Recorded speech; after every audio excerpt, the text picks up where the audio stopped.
That's what I'm doing. You just focus on your riding. Cheater, liar, slut. The words that were fed into her brain at age 16. You must have wanted it rings in her eardrums. Why me? How did I let this happen? She recites to herself. Her later youth was often spent staring into her reflection, trying to find a reason for the chaos she experienced.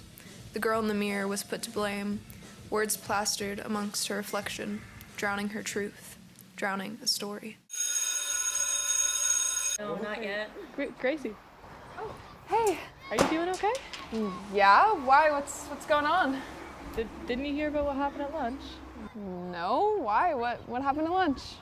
Well, James was just shouting about everything that happened at that party. The party? He's telling people? Well, how many people heard? Well, it was a cafeteria, so like 40 people. 40? He told everyone? What did he say? He was just saying that someone had been touching you, and I mean, that's terrible. I'm so sorry. Yeah. Well, I'll see you guys later. I'm gonna go to class now.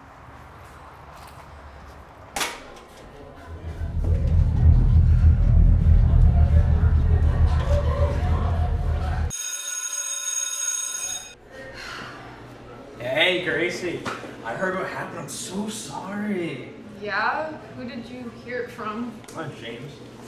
Well, what did James say? He's saying like you and some guy like messing around. He could go beat the shit out of someone, like something like that. Yeah. Well, yeah. Thanks. Yeah. We weren't really supposed to tell anyone. Thanks. So, see you around.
Good job, Bubs. How was that?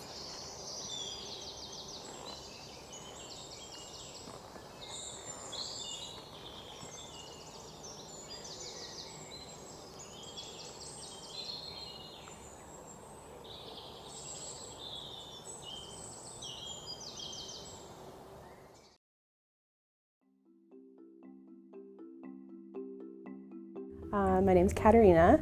I was a part of the girls group in 2005, 2006, 2007, and then in 2008 I did a peer facilitator training mentorship program. My name is Naomi York. My name is Lillian. I've been a part of CV Girls Group for about 4 years. I'm Wendy Morin. I'm the coordinator of the Comox Valley Girls Group. I've been doing it for 24 years, so a long time. As teenage girls, we're like, there's so many different stereotypes and everything that we have to like go through. But I think that as a group, we're just like really calm, we're inclusive, friendly, and so like there aren't many problems within the group. Yeah, no, we talk a lot about, you know, how social media affects, like, you know, girls of all ages, people of all ages, let's be honest. A lot of substance use we talk about because, I mean, like, it's just so big here in the community. There's no way that you can avoid it. And it's like everywhere. Well, 2005 was when gay marriage was legalized in Canada, which is nuts to think about that it was only 2005. But that was a huge topic of conversation was homophobia, marriage, sexuality, gender, all of that stuff was kind of just safe to talk about for the first time, really, I think. Also sexuality for women and the topic of consent. I think for girls who are like in group now, a lot of it is school. Like, you know, like the people who are in school, people they're dealing with, you know, friendships. I mean, like, 'cause it's just like that, you know, when you get into the beginning of high school, it's so different. And I mean, like, people are different, you meet new types of people, you deal with new types of people, so that's probably the biggest one. So that's probably one of the biggest. And we talk a lot about, like, bias, like, you know, men in power, politics, we get into a little bit, you know. The girls group kind of gave me a safe space to express myself, mostly creatively, I think. That was kind of my outlet there, but also just a safe space to share, which kind of allowed me to have a little more ease in the rest of my life. Everything that we did was rooted in the fact that it was a safe space. It's just great connecting with people who, you know, have gone through, you know, the same sort of issues that, you know, changing schools, you know, dealing with rude people. You know, it's like just really nice to be around people who get it. Yeah. It's really overwhelming, like thinking about like the whole spectrum. Like this was like 4 years of my life. Yeah, it's important. I think that's what I want to share. Yeah. This is really important. I would say empowering for sure. I would use the word voice because many young women have found their voice in group. So one word to describe the girls group. I want to say hummus because we had a lot of hummus and we had a lot of talk around hummus. But I think it would have to be safe space. Powerful. It's definitely powerful. It's powerful in a lot of different ways. Talking about so much stuff that, like, I mean, like, people are actually going through. And I mean, like, things that I've gone through, and it's really good to, like, you know, talk about it because, I mean, like, I feel like things just aren't talked about enough. And in that way, it's powerful because we're powerful for talking about them and we're, you know, taking control of what we lost control of in our life. I'd probably say, like, friendly, because, like, everyone in the group is, like, really nice to everybody and, yeah, it's inclusive and, like, loving. They always can find something that still resonates with them from group, and I just, again, want to basically say thank you to all the people who participated.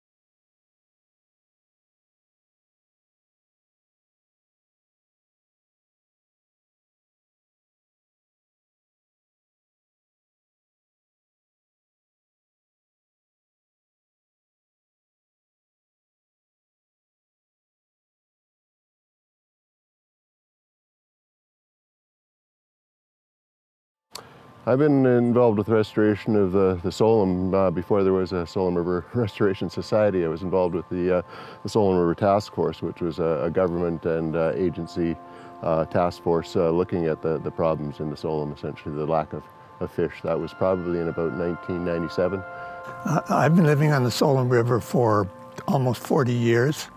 And between my partner Ann and myself, we've been involved in the Solom River Society or its precursors for over 20 years. So I've been involved with the Solom River for about since 1998 or so. My spouse and I moved to the Solom River from Down Island, and we rented a place right on the river, and so there was on that really hot summer. So the newspapers around here said that the Solom was dead, and we lived on a big deep hole, and we went snorkeling and saw tons of steelhead salmon in it. And then there was also a flood channel that dried up and it had baby coho. So they had an ad in the paper, and we saw it and said, come and help for fry salvaging, for salvaging the tiny fish.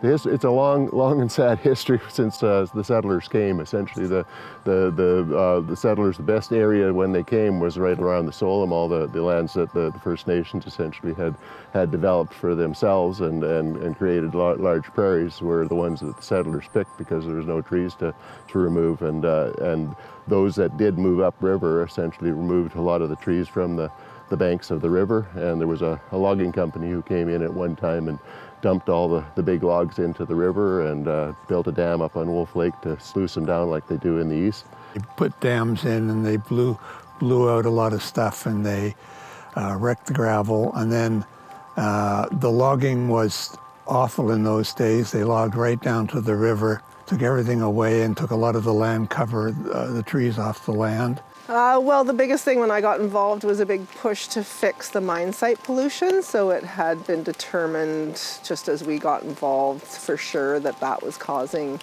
the pink salmon and other adult salmon not to come back to the river.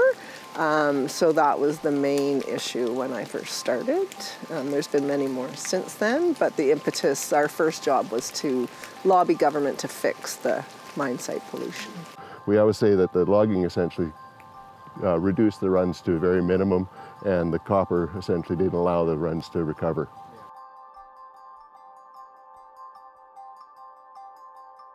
Well, I think the biggest accomplishment that this society has accomplished in the last while is the general habitat restoration. Everything from riparian planting to fixing gravel bars and replanting them, and helping with erosion, and lobbying the powers that be to do this and that over issues of land use and things like that. Well, I think the biggest one is having government put up $4.5 million to fix that mine site so it doesn't cause the acid mine drainage. Probably the biggest thing was the copper, reducing the copper, because no agency would look at actually funding any habitat rehabilitation on the Solom as long as that chemical pollution was in the water. So that lobbying for the mine site essentially to actually get that covered was probably the biggest accomplishment. The first one, the highest priority, was that gravel bar planting. So that's been completed. So now we're going to be sitting down and deciding where next to go, where the next projects would be for the best bang for the buck to actually bring the fish back. So the goals of the society our overarching goal is to restore the Solom to historic levels of productivity and health. That's becoming abundantly clear with climate change that we may not achieve that goal. So we just want to make the best river system for the animals. All the directors and myself as well, we believe that we want to do the least amount of work for the biggest benefit for nature. Nature will take care of itself if us humans stop interfering with it in negative ways. Well, we have lots of programs. We have programs for planting. We have programs for counting fish and enhancing fish. There's a lot of programs centered around fish. Fish are a good indicator species of what's going on in the watershed. So if you can measure that, that tells you a lot about what's going on.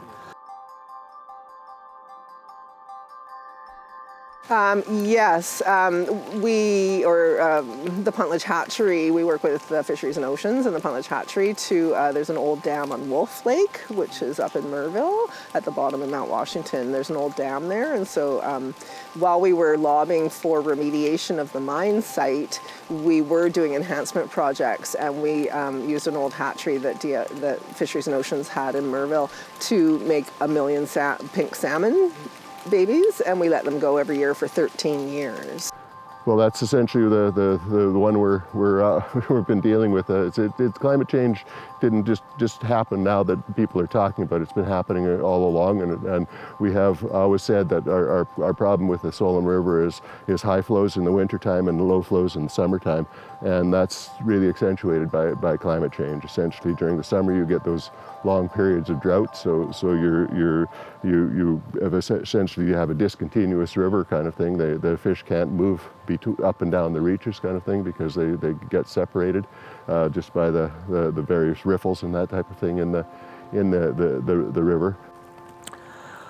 Well, it's an ongoing problem getting enough water into the river in the summer. So we have projects to try to get more water out of some of the reservoirs.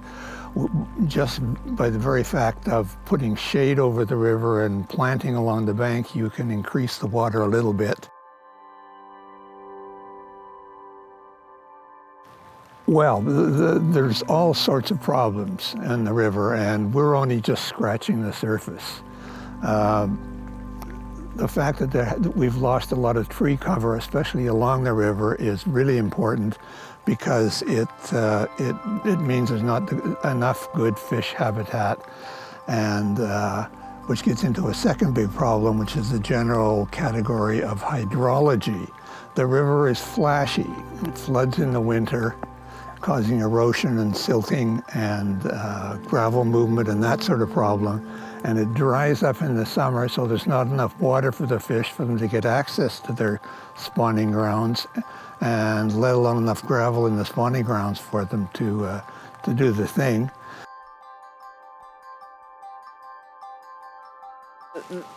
The restoration of the river has already benefited the wildlife hugely, especially the fish populations and the invertebrate, so the bug population in the river, due to they don't get that copper spike anymore, so they don't get wiped out on a yearly or every second year. So we've already seen huge returning fish presence from when I first got involved. Well, certainly the Solom has always been known for its pink runs for number one. That was probably the biggest thing that drew people to the Solom back in the day kind of thing, the commercial fishermen fishing the pink. But the other major fish in the Solom is coho, and the coho they spend a whole year in the river. They spend the whole summer after they're born in the river before they go out in the next spring freshet kind of thing. So they're the ones that we hope to see most come back. Well, yeah, more salmon species is obvious. We'd like to know what our steelhead situation is.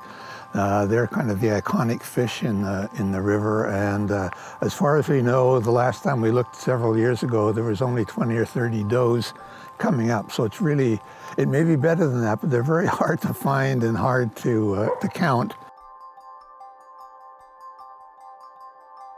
Probably the things in the summertime is to be aware of what's happening in the river kind of thing. That we have a booth at Music Fest here because we get so many people in the river. It's the same with, as I was talking about, with the salmon. When you get too many salmon in the river, you can deplete the oxygen. You get too many people in the river, the same thing can happen kind of thing.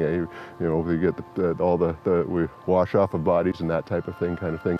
The community has been quite involved. When I started, we were very community-minded. The society grew out of meetings. So a couple people noticed, where'd all the fish go, like especially the steelhead, because they were quite obvious back in the 1960s and 1970s. And then people started asking questions of our local Fisheries and Oceans. There was an office in Comox, and of the Ministry of Environment, both federally and provincially. Where's all the fish? There used to be tons of fish here, where'd they all go? And that's prompted a couple of large meetings of many stakeholders, including governments, all levels. Well, the obvious thing is just get involved. You know, I think if I had one message for them, it would be, this is a small part of much bigger environmental problems, but at least it's a start. And I think we can have an effect by doing our bit on the Solom River.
Why did the Scarecrow win an award?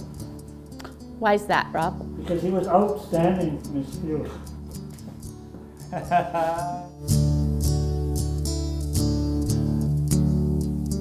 Eureka Support Society was born out of necessity by a group of individuals who needed a place to get together and do activities together socially. My name is Troy Dunham, and I am the Executive Director here at Eureka Support Society. Hi, my name's Jason.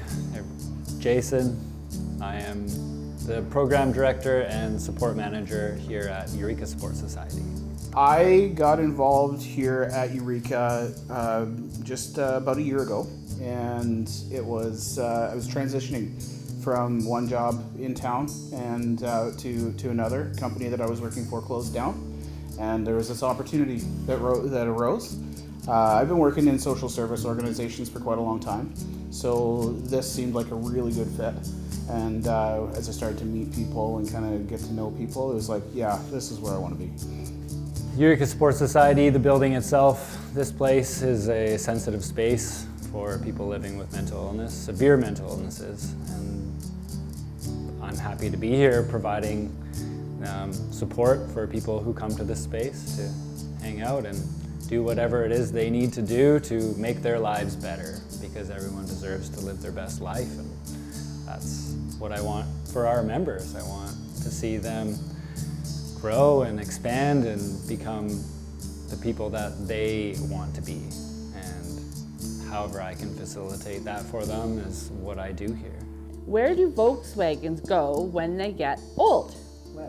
The old Volks home. My favorite part of working here is ultimately that I feel like I can sort of be myself more than I can almost anywhere else. Because everybody, we all just kind of have this acceptance of each other that you may not necessarily experience in other settings. I like to describe this place as a tree fort, not a clubhouse, because a tree fort kind of embraces the idea of having a place, a safe space to go and spend your time and do the things that you want to do away from your home. And I think that home can be a very stressful place for a lot of people, and having a place to go and socialize and interact with other individuals is important. But I would walk 500 miles and I would walk 500 more. Everybody's story is their own, and there is so much that goes behind whatever label or whatever condition or whatever diagnosis that somebody has maybe received, that there's a person in there. And there's something to be said about how we treat each other. And so if I could share with the world around me, it would be, don't forget that this is a person too. If I was going to describe it to somebody who had never been in here before, I'd say it's a clubhouse where people come to do an array of activities in a safe environment. What did the tornado say to the sports car? What? Want to go for a spin?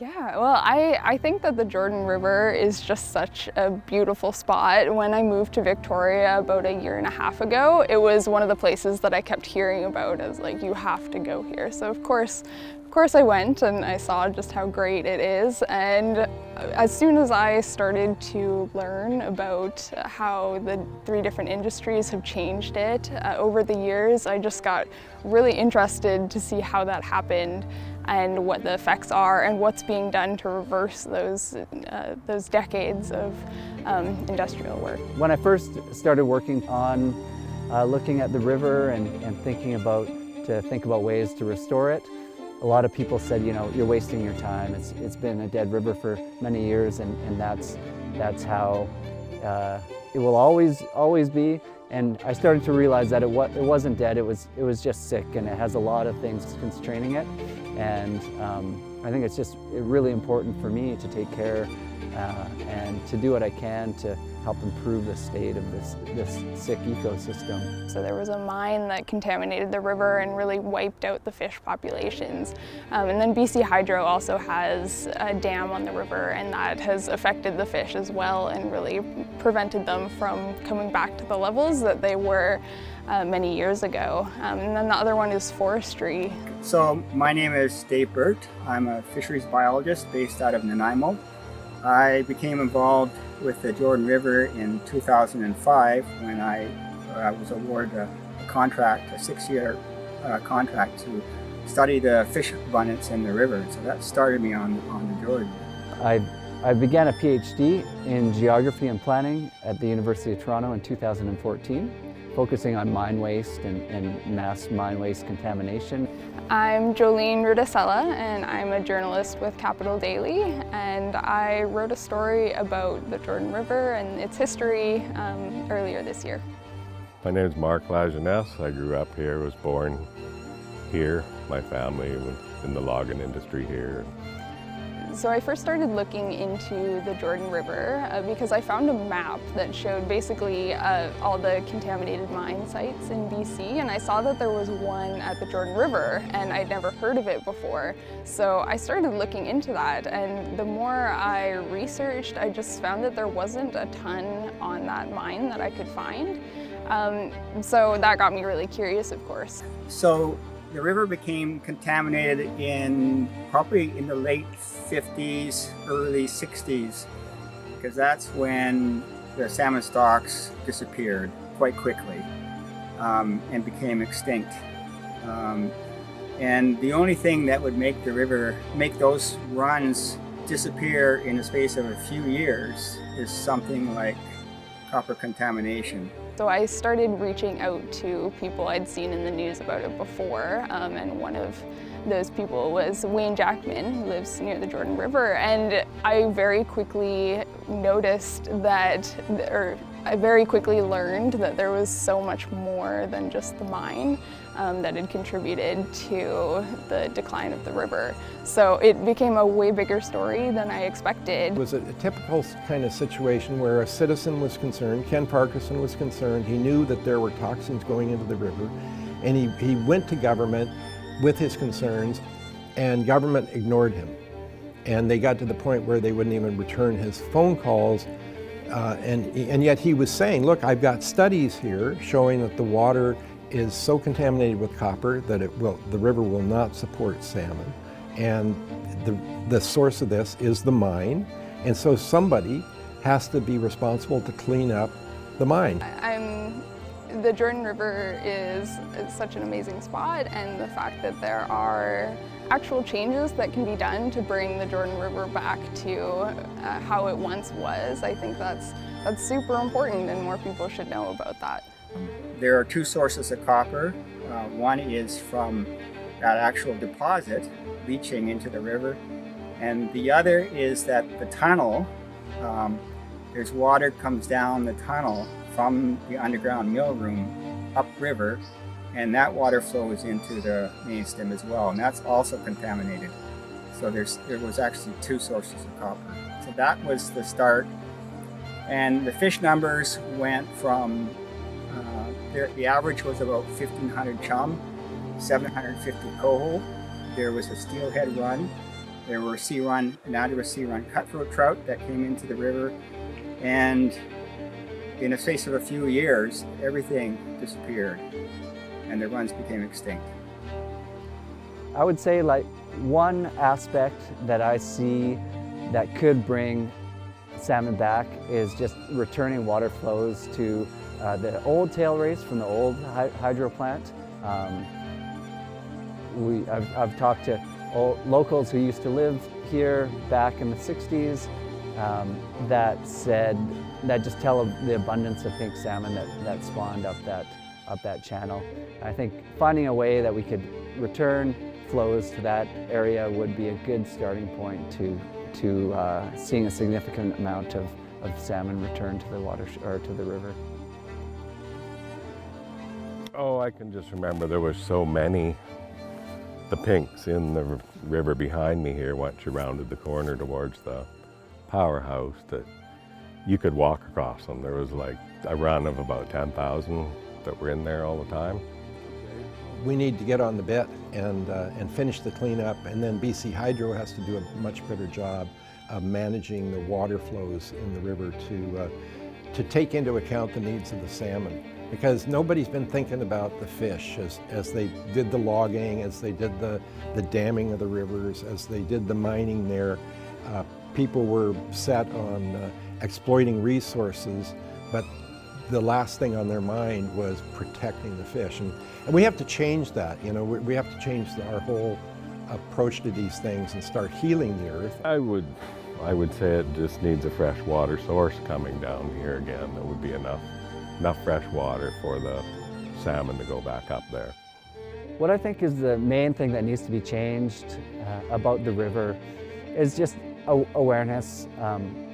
I think, you know, you see examples of these sick rivers being restored and abundance of life being returned to them, like the Solemn River and the Puntledge River. And one of the main differences between those rivers and the Jordan River is just a huge population base that lives right next to those rivers. And I think one thing that has enabled inaction in the context of the Jordan River is just a lack of people understanding the challenges that the river faces.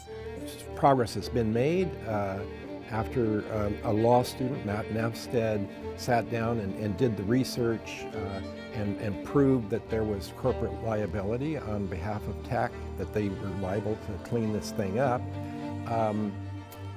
We did get an order. We got a remediation plan being ordered. And the big issue now is that we're over 6 years later, almost 7 years later since the order, and we still have not finished the remediation of the river. And so the big thing now is to complete the remediation so that the salmon can start to come back, because nature will heal itself. They will come back as long as you're not continuing to poison the water. It's contrary to what you might think, but learning about all the things that constrain this ecosystem has given me hope, because you start to understand that it's not just the written in stone that this place is, or that there's not an abundance of life here, that we do really understand through various studies that have taken place what are constraining the ecosystem and what can be done to bring life back.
That's what I'm doing.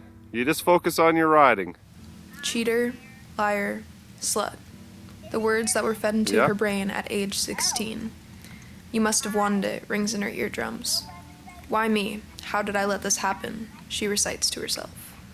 Her later youth was often spent staring into her reflection, trying to find a reason for the chaos she experienced. The girl in the mirror was put to blame, words plastered amongst her reflection, drowning her truth, drowning a story. No, not yet. Gracie. Oh, hey. Are you doing okay? Yeah, why? What's going on? Didn't you hear about what happened at lunch? No, why? What happened at lunch? Well, James was just shouting about everything that happened at that party. The party? He's telling people? Well, how many people heard? Well, it was a cafeteria, so like 40 people. 40? He told everyone? What did he say? He was just saying that someone had been touching you, and I mean, that's terrible. I'm so sorry. Yeah. Well, I'll see you guys later. I'm gonna go to class now.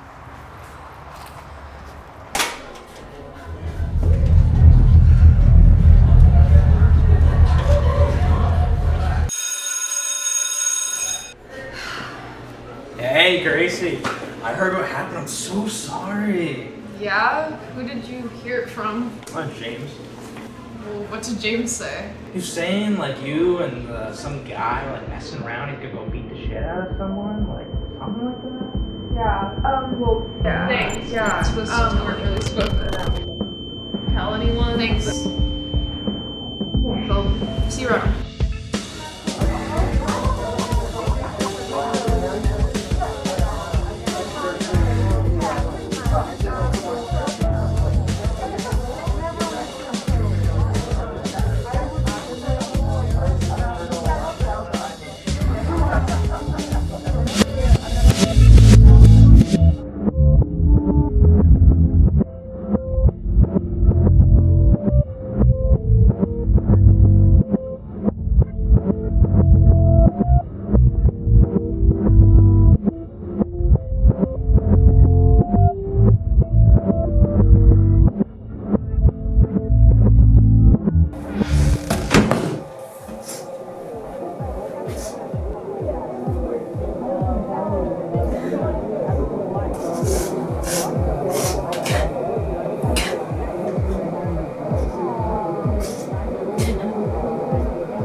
Good job, Bubs. How was that?